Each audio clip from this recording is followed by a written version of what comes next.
as a purposeful rejection of Israel, going back to the people they defeated way before? Or Yeah. why do you think he chose? So why did he change the names of both Judea and Jerusalem? Was that purposeful? Absolutely. And so he was again trying to supplant, and he was therefore not going to call it Jerusalem, but he was going to call it something completely different. He actually named the city after two gods. You know what two gods he named it after? Aelia, which is one of Hadrian's names. So he named it after the god which was himself. And then Capitolina, which is Jupiter. Oh, okay. My David's mom.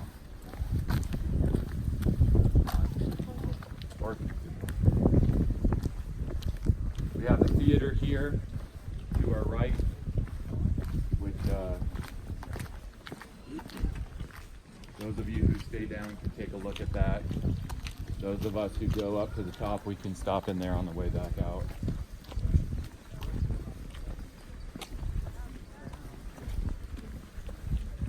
Now the city suffered major earthquake damage. You can see the pillars that are all strewn all over the place, and you can see the street, the Cardo Maximus here, is greatly damaged by it as well.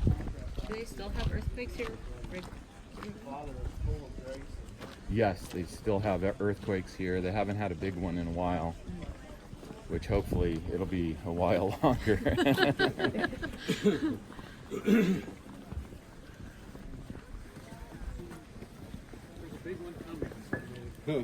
Yeah. Joe, you mentioned the wall is, do we have any idea if it's up on top or down below? Or No, it's inside that. It's down low, down low? Okay. and it's inside that shape. Some of it gets robbed out too, you know, when they start building out. Yeah. Would a street like in the ancient world be sloped, or is this just southern? It's from earthquake damage. Septic tanks under here, I was told. Okay, now again, yes, yeah, this is sewage. Okay, again, so if we're in Aelia Capitolina, we're actually, we came in the main entrance and we're heading north. Actually, there we would come in from the north and head south, so it's opposite of what we're doing here. But we're walking down Hadrian's main north-south Cardo Maximus, and then we would come to a set of steps, and not a small set of steps, but a big set of steps going up into the worship place of Venus and Jupiter, built over the crucifixion place and the tomb, as we'll go over there. In other words, there's two holy places, the two main holy places in Jerusalem that Hadrian desecrated was the crucifixion and tomb of Jesus as one, and then the other one was where the temple, where the Jewish temple stood, which is where the Dome of the Rock is today.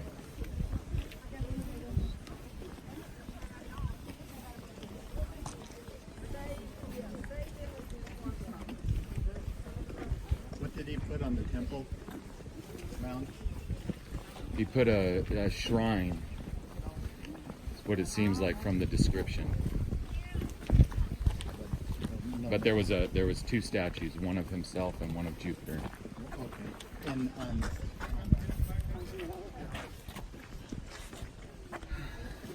this is the temple. Photo opportunity. Put your face in that. Bacchus and We don't know whose temple this was, but it would have been the major temple of the city. This is the main east-west street called the Decumanus, and this is the main north-south street, the Cardo Maximus, and then we have this temple, and it would have been a substantial temple. I mean, there's nothing left of it. It ends, the ruins of it end on that back side.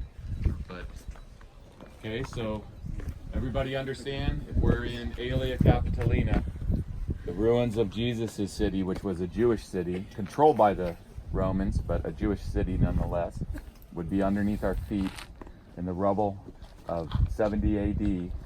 And then Hadrian, from that rubble, built his own city and laid the whole city out according to two holy places, previous holy places. One, the place where Jesus was crucified, buried, and rose from the dead, one, and the other one up on the Temple Mount, where the Jewish temple stood, where he put a statue, a worship place with a statue of himself and Jupiter. And he named the city Aelia, himself a god in his mind, and Jupiter, Capitolina. Okay, so you can come up these stairs, and in Aelia Capitolina, these stairs will go up and up and up until you came to Golgotha, the place of crucifixion. And you can see there's just nothing left of this temple except this staircase and this part right here. We know how far it went. It would have been a substantial temple. It would have been the main temple of the city because of where it's situated on these, Right, the on these main corner. roads.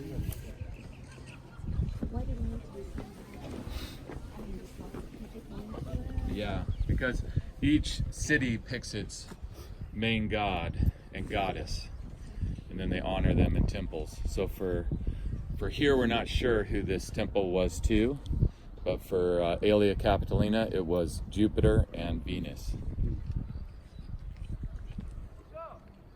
Or we should say also Zeus and Aphrodite. Because the thing is even though we're in the Roman period, and some of you have probably been to Rome and you've seen all the names of the gods, in that same period that for example, Jupiter and Venus are called Jupiter and Venus in Rome in the West. Out here, at the same time period in the Roman period, this is the eastern side of the empire, the Greek-speaking side of the empire. So they would still call them Zeus and Aphrodite. Does that make sense? Okay. All right, now we can divide up. Those who want to go with me, I'm going to go ahead and switch off my my speaker just because I don't want you guys to. Hear how out of shape you are? Well.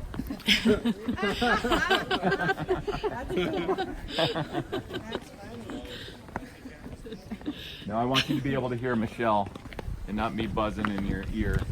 But look at this, look at all this damage from the earthquake.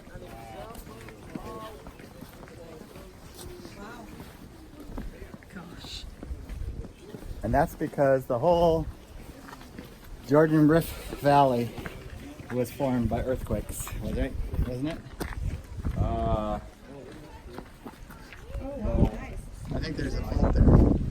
There is a fault there, yes, but I think it was, the flood is what I picture it forming. But anyways, Oh, I know what you're talking about. so when this was excavated, there was a guy right underneath there with his limbs on either side like this. I'm just kidding. Although it could Everything be. he says. We believe everything you say, Joe.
in existence, just this city.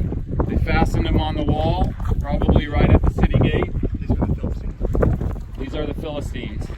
And then they brought the armor into the temple that was up here on the top of the city. You can go look at some of the temple remains. So you see that's Moreh, Mount Moreh there. You can't see Tabor, it's behind that other hill back up there. But so we were at Megiddo, what was it, 2 days ago? 3 days ago, something like that. We were at Megiddo, over the, way down towards the west, other end, looking this way at all of us. Now we're on the opposite end, looking back. Now, remember, you see that gap down there, that valley where it continues? You can go all the way from the Mediterranean Sea, all the way to the Jordan River, and onto the other side of the Jordan River from here. This is a major intersection of the routes down the Jordan Valley from north to south, and then out from the Mediterranean Sea into Transjordan. Okay? It is the Harod Valley, which is an extension of the valley. So this is the Harod stream that's coming from this other side.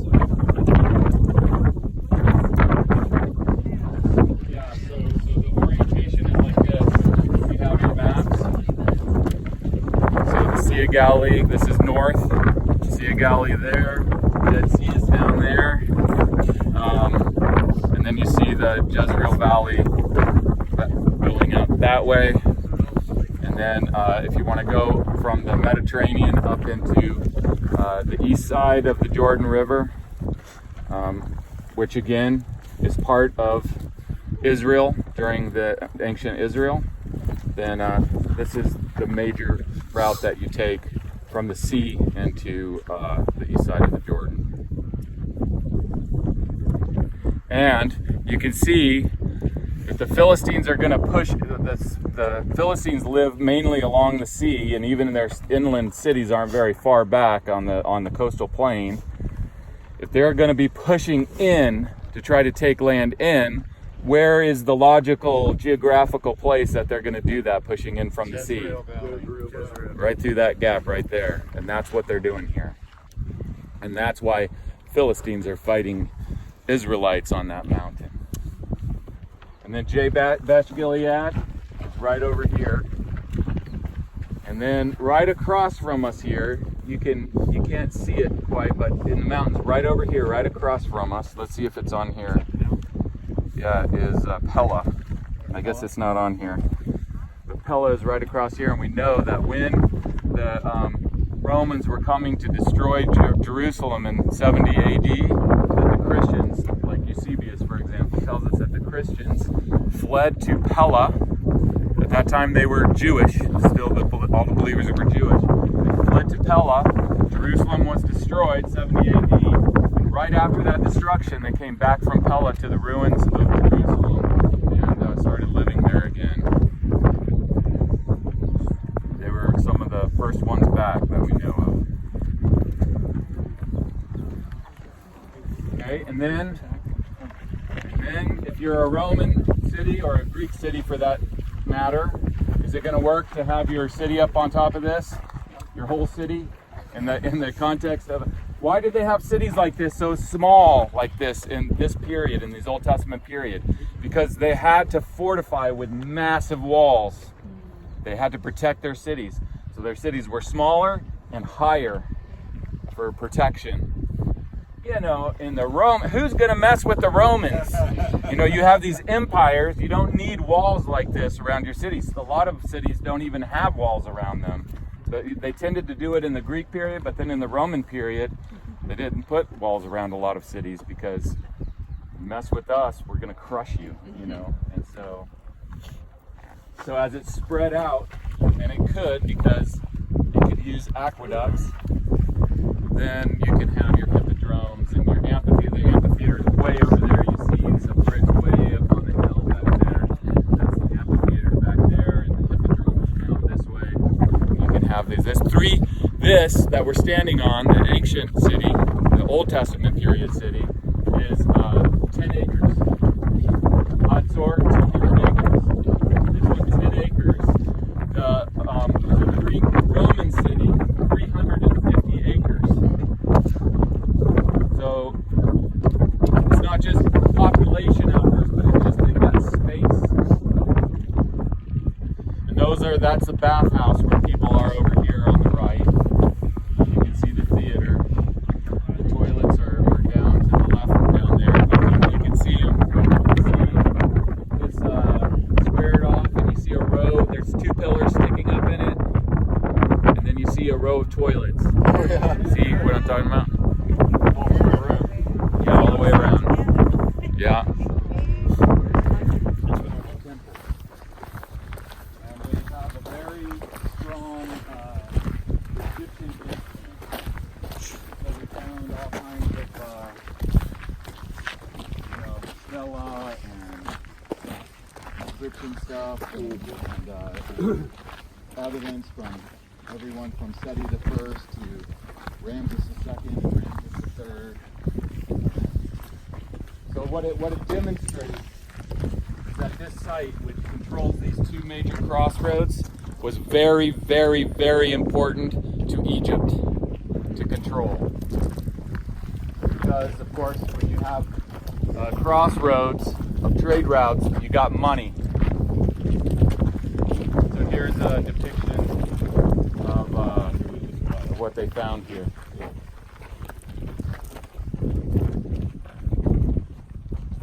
I have some replicas. No, they're stuccoed over. Inside what it might be, but it looks like it's stuccoed on the outside. This almost looks Philistine. Yeah. Wow. And in fact, they excavated a Philistine temple in Gath, Philistine Gath, and it looks like this before they took it out because it kept going down. But you could stand in between it like this, put your hands on either side. I couldn't quite push them over, but someone we know could. Yes, that's There right. you go. That's Hair's right. too short.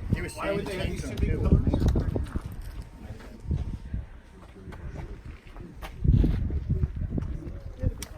So really the point of this evidence is that Egypt was intent in keeping control in this area. But this was, when did Egypt have control here? It's mainly the 12th century, so we're talking about winding down, in the century into the time of Saul. So it would have been a Canaanite city. It would have been controlled by the Egyptians. This was the Canaanite city. They were fighting the Philistines. Well, no, at that time they were fighting. The Philistines had pushed in, and the Israelites were fighting the Philistines here. But when they came here, was it a The Philistine? Philistines had taken this city. So this was their city? Yeah. Okay. So, but then before that, it was a Canaanite city. Okay, I Before the Philistines took it, it was a Canaanite, and that's the way these tales are. You come across Canaanite layers, then Philistine layers, then Israelite layers, then maybe Philistine again, and then back and forth, and all these destructions. Okay.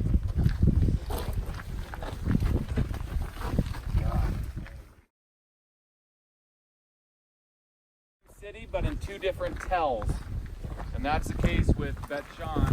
You can see the other tell over to our left here, with the Harod stream in between the 2.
they were contemporary with Okay. each other. The city was just divided by the stream. Okay. You can see the stream going down through here and an old bridge. Ruins down here. Okay, now geographically, you can't quite see up into the Sea of Galilee, but you get the understanding of where it is. And we're down here looking up into here. We're here looking up into here. Now try to connect this in your mind with the geography that we were looking at yesterday from up at the top of the, here's Dan right here. So we were like over in here somewhere, looking up into what ancient Aram would be, and then then up into Mesopotamia.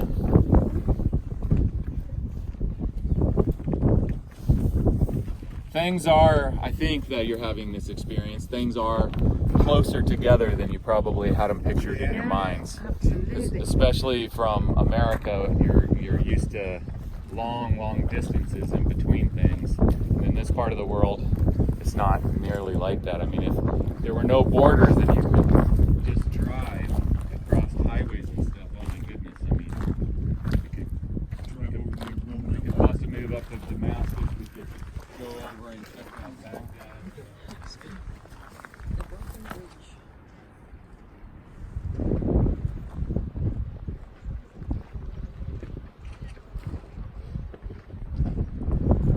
Here's Joppa,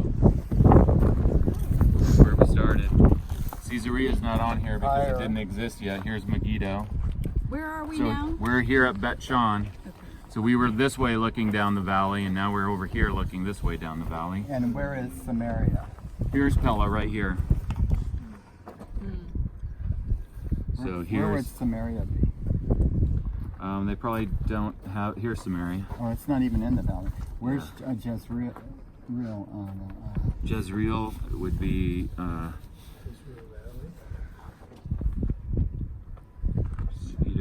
it would be about right there. It's under your Right in finger. that area. That's where on the. Does it say Jezreel? Yeah. Oh yeah, right here. The valley. Yeah. That's a valley. It's actually, they don't have a dot for it. Oh, they're saying Jezreel Valley here. Yeah, that's the valley. This But is the city. here's the city is My eyes. That was here. I'm keeping it under wraps. Ahab's winter. No, this is Jezreel right here. So Beit She'an, Megiddo, this is Jezreel. Yeah, there you go. We were talking about this. Where is That's the wrong place. I don't know why they have it there. It should be right here. Right. Yeah. Now look, it's here. Where is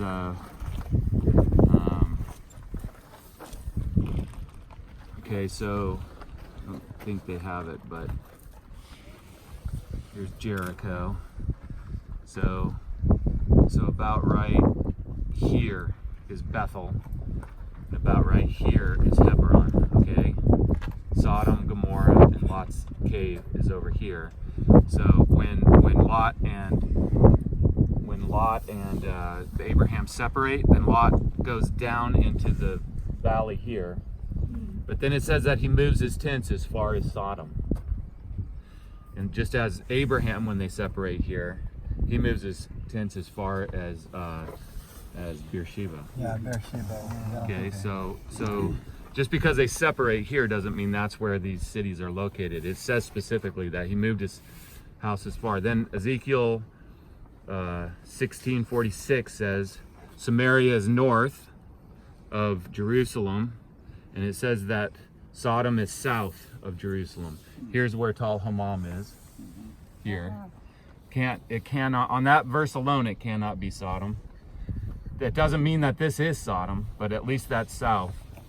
And then it says that another verse says from Sidon, which is up here, to Gaza is the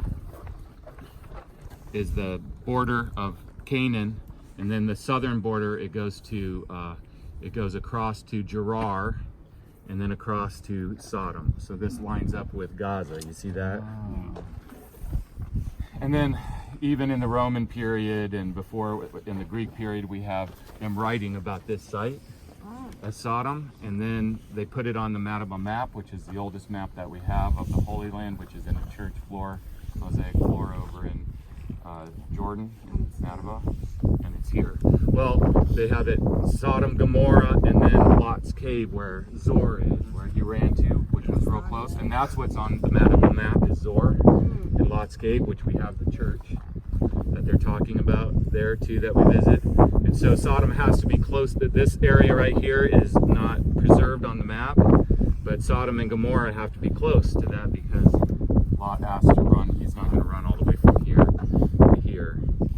Anyways, when you take the context of everything that's written about Sodom and Gomorrah and everything that's known about it from extra biblical sources and from archaeology, that started being explored back in the 1800s. It was excavated in the early 1900s and mid 1900s, and it's the established site. So this is a brand new idea, and whenever you have a brand new idea, beware, because, and I was telling them this, and this is an important point, and I'm going to emphasize this over and over again. Nothing, I repeat, nothing that I'm going to teach you is my idea. Nothing. If it were, it wouldn't be credible.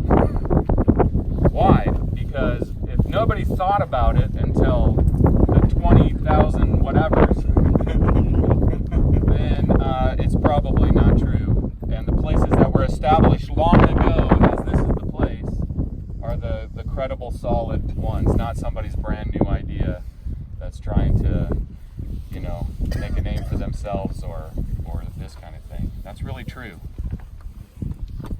And the caves come out here like Saul. The caves of what? Yeah, we'll go there. It's right there. Okay. All right, we better start moving on.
We were taking the tradesman's entrance, Tim, weren't we?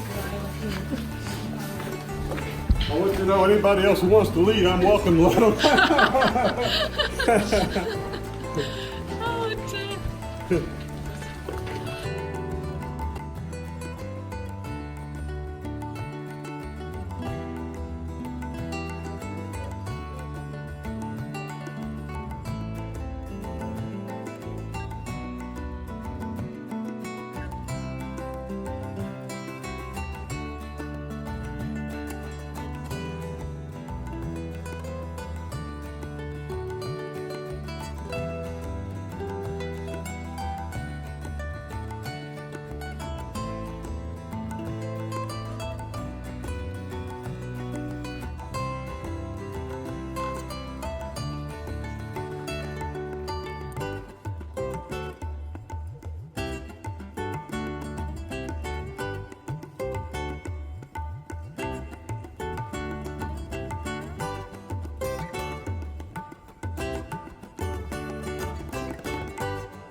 It's pretty first class though, backing up there.